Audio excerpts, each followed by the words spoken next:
Here's a diagram of the human body showing the main features of the endocrine system. And we can see there are a few organs here that you might have heard of, but all the organs involved in the endocrine system are called glands. The pituitary gland, parathyroid and thyroid gland, the adrenal glands, the pancreas, and the sex organs as well, in males and females. These are all types of glands. And a gland is an organ that releases a hormone.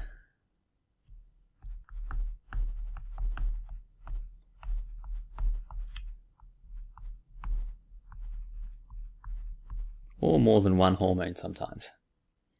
And that's the key to the endocrine system. It uses hormones as a messenger, which are chemicals,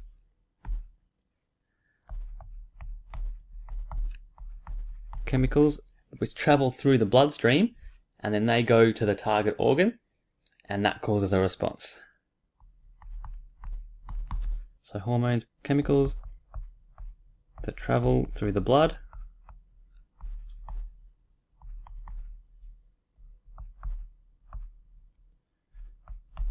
to a target, a cell or an organ.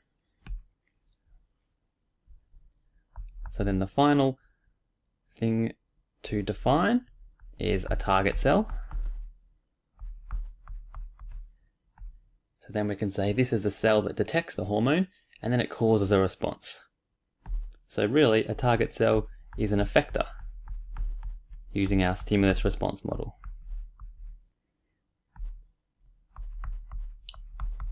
So it detects the hormone and responds.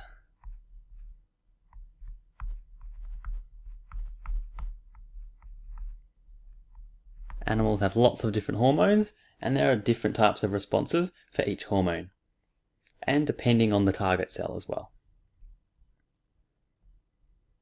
Okay, let's look at an example of the endocrine system in action.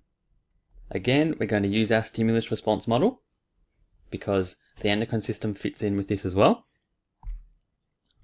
Here though, the stimulus is drinking. And when we drink, that causes high water content in our blood.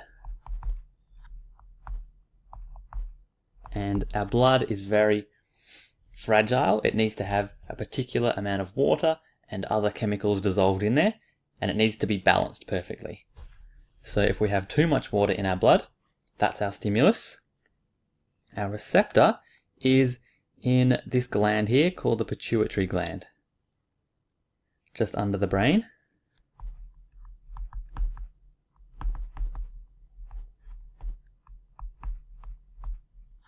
And there are special cells in there that detect water content. The control center, often in the endocrine system, the gland is the receptor and the control center. So the pituitary gland is also the control center here. But this is where the hormones come in.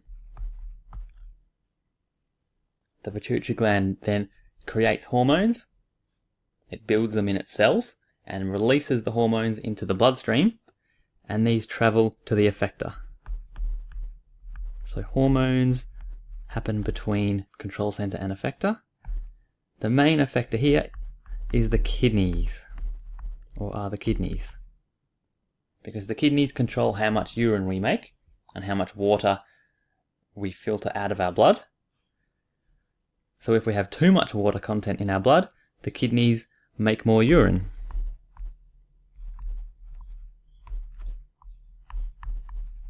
And as we all know, if you drink too much, then you need to go to the toilet a lot more.